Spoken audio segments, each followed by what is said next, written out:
يا جمالك يا اسكندرية في أيام الشتاء، عايزة أقول لكم قد إيه الجو رائع.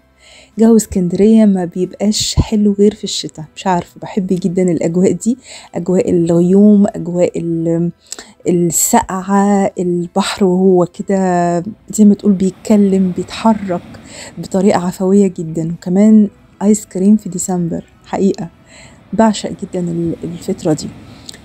طبعا عايزة أقول لكم أول مرة بجد، يعني طول عمري كنت عايشة في اسكندرية، بس أول مرة أقعد على بحر راس التين. راس التين دي كانت بالنسبة لي قصر ثقافة الأنفوشي، بس كنت بروح أغني هناك وبقى نعمل حفلات هناك وخلاص بروح.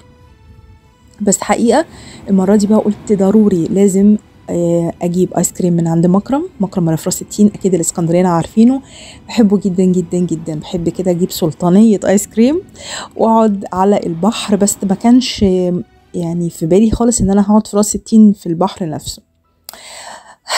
مالك قطع علينا الحوار الحلو. على العموم رحت بقى وخدته كده ايه في كارفور مدينة الملاهي بقى بتاعة الأطفال وكده. خدنا جولة كده اليوم ده بصراحة. هو كان يوم لذيذ وكل حاجة، بس طبعا البحر كان بالنسبة لي أحلى حاجة حقيقة. بس طبعا لازم نرفه عن عيالنا شوية، لازم نديهم شوية تغيير من كبسة البيت والمدارس والأشغال والدنيا اللي واخدانا. فطبعا هم اليوم حق ان هم يعني يستمتعوا شويه. هو احنا استمتعنا معاه صراحه، يعني مش هو لوحده، احنا برضو بناخد شويه باور، شويه اجازات حلوه، شويه تغيير جو. بجد عايزه اقول لكم قد ايه الواحد ممكن في يوم واحد، مش بس يوم، ممكن نص يوم يخليك تفصل عن الاسبوع كله، وده حاجه حلوه جدا.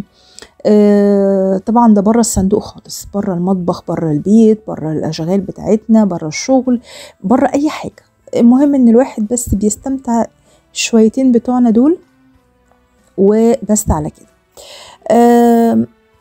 دخلنا لعبنا طبعا، يعني احنا مش هنخليه يلعب لوحده، لعبنا معاه وبقينا نشجعه كده. بس والله فعلا التغيير مطلوب كل حاجة. طبعا نصيحة مني كأخت ليكم، ده أكيد اللي عنده حاجة حلوة يعملها، اللي عنده موهبة حلوة يعملها.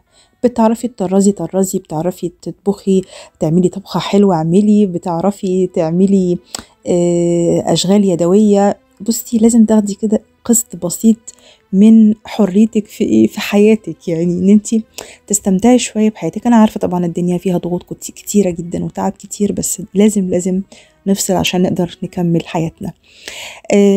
طبعا اتمنى يكون الفيديو عجبكم، خفيف وبسيط كده عليكم يا رب، واتمنى ان انتوا تشتركوا في القناة وتفعلوا زر الجرس، واشوفكم على خير ان شاء الله في فيديو جديد. يلا باي باي.